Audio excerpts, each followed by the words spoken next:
السلام علیکم ناظرین آپ دیکھ رہے ہیں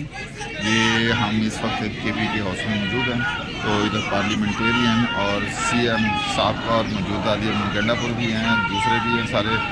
اور افریدی صاحب بھی ہیں، لیکن پولیس نے چاروں طرف سے گھیرا ہوا ہے اور یہاں سے وہ احتجاج کے لیے باہر نکلنے کے لیے آپ دیکھ رہے ہیں نعرے لگے ہیں۔ تو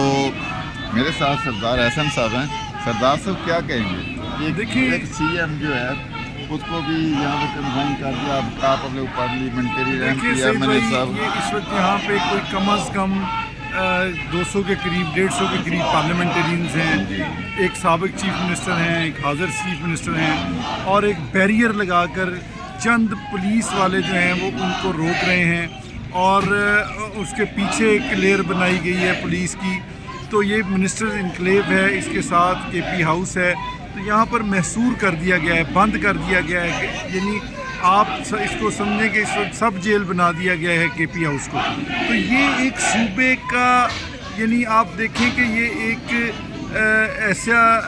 مقام ہے جو صوبے کی ریپرزنٹیشن ہے مرکز کے اندر، اور آپ اگر ایک صوبے کے ساتھ یہ سلوک کر رہے ہیں تو آپ مرکز کو کیا پیغام دے رہے ہیں؟ مرکز کی طرف سے صوبے کو جہاں پہلے سے ہی محرومی ہے، دہشت گردی ہے، اور وہاں کے پارلیمنٹیرینز یہاں کھڑے ہوئے ہیں، تو آپ تو خود جو ہے وہ انیشیٹ کر رہے ہیں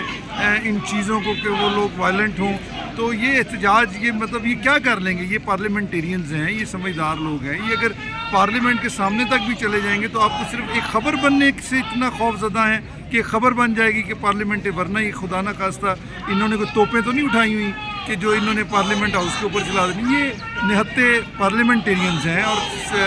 ریزنیبل اور منتخب لوگ ہیں، تو اگر ان کے ساتھ آپ کا یہ سلوک ہے تو عام شہری کے ساتھ آپ کا کیا سلوک ہوگا؟ جی میرے ساتھ ہے احسن صاحب، آپ کو پل پل سے ہم خبر دیتے رہیں گے، ہمارے ساتھ رہیے گا، چینل کو سبسکرائب کیجیے، لائک کیجیے، شکریہ۔